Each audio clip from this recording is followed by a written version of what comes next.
रसूल सल्लल्लाहु अलैहि वसल्लम ने इरशाद फरमाया, जब अल्लाह किसी बंदे को पसंद करता है तो उस पर खूब आजमाइशें डालता है। हज़रत अली रज़ियल्लाहु अन्हु फरमाते हैं, वह जगह छोड़ दो जहाँ तुम्हारा एहसान और तुम्हारा अल्फाज की कोई कद्र ना हो, फिर चाहे वह किसी का घर हो या किसी का दिल। अल्लाह का शुक्र है मेरा दीन इस्लाम है, वह दीन जो बुराई से रोकता है, हर अच्छाई की दावत देता है। सुभान अल्लाह। जब रिस्क में तंगी महसूस हो तो गौर किया कर लो, माँ बाप के लिए दुआ करना तो नहीं छोड़े। हज़रत अबू बकर सिद्दीक रज़ियल्लाहु अन्हु फरमाते हैं, दरूद पाक इतनी तेजी से इंसान के गुनाह को मिटाता है, उतनी तेजी से पानी भी आग को नहीं बुझाता।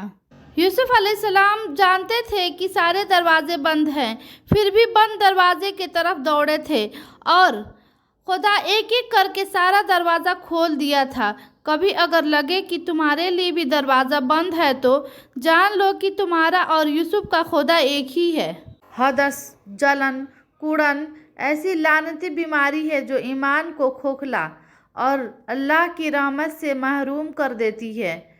ज़िंदगी में परेशानियों का एक ही हल है, सिर्फ अल्लाह से बात करें, अल्लाह से मांगें, अल्लाह पर छोड़ दें, अल्लाह पर भरोसा करें और अल्लाह से फिर कहें और कहते रहें। इतनी लंबी रातों के बावजूद अगर फ़र्ज नमाज नसीब में ना हो तो अल्लाह ताला से ताल्लुकात ख़राब होने की निशानियां हैं। अगर वालिदैन की मोहब्बत में एक लड़की डॉक्टर बन सकती है तो नमाजी क्यों नहीं बन सकती, पर्दा क्यों नहीं कर सकती। अल्लाह फरमाता है, मत हो परेशान मेरे बंदों के लिए, दरवाज़ों पर मैं खैर लाने से पहले मुसीबत से गुजारता हूँ। रसूल सल्लल्लाहु अलैहि वसल्लम ने फरमाया, जिसने वज़ू किया और खूब अच्छी तरह वज़ू किया तो उसके जिस्म से सारी गुनाह खारिज हो जाते हैं, हत्ता कि उसके नाखून के नीचे से भी निकल जाते हैं। अगर गैर महरम मुखलिस होता तो मेरे अल्लाह कभी उसे पर्दा करने का हुक्म न देता।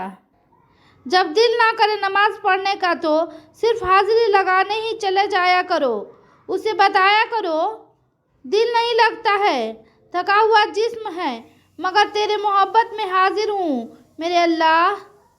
अल्लाह ताला फरमाते हैं, अगर तुम शुक्र करोगे तो और दिया जाएगा। रसूल सल्लल्लाहु अलैहि वसल्लम फरमाते हैं, जब जहन्नुम पैदा की गई तब से मिकाईल अलैहिस्सलाम नहीं हंसे। खुदा की जन्नत चाहते हो तो उसकी बंदों की ज़िंदगी जहन्नुम बनाना छोड़ दो।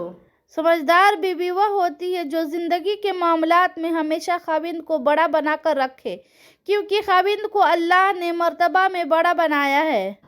औलाद के लिए ज़िंदगी की सहूलियत से ज़्यादा तरबियत की फ़िक्र करो। परिंदे अपने बच्चों को परवाज़ करना सिखाते हैं, घोंसले बनाकर नहीं देते। अपनी रूह का सौदा किसी भी चीज़ से मत करो, यह वाहिद चीज़ है जो तुम दुनिया में लेकर आए और सिर्फ उसी को वापस लेकर जाओगे। सिर्फ रहमदिल होना ही काफ़ी होता है। दूसरों की मदद करने के लिए ज़रूरी नहीं कि आप ताकतवर और अमीर हों, सिर्फ रहमदिल होना काफ़ी होता है। जन्नत में सब कुछ होगा मगर 6 चीज़ नहीं होगी, मौत ना होगी, नींद ना होगी, हसद ना होगा, नजासत ना होगा, बुढ़ापा ना होगा, दाढ़ी ना होगी बल्कि बगैर दाढ़ी के नौजवान होंगे। लोग कहते हैं पहले संभल जाओ फिर निकाह कर लेना, मेरा अल्लाह कहता है तुम निकाह कर लो, संभालने की जिम्मेदारी मेरी है।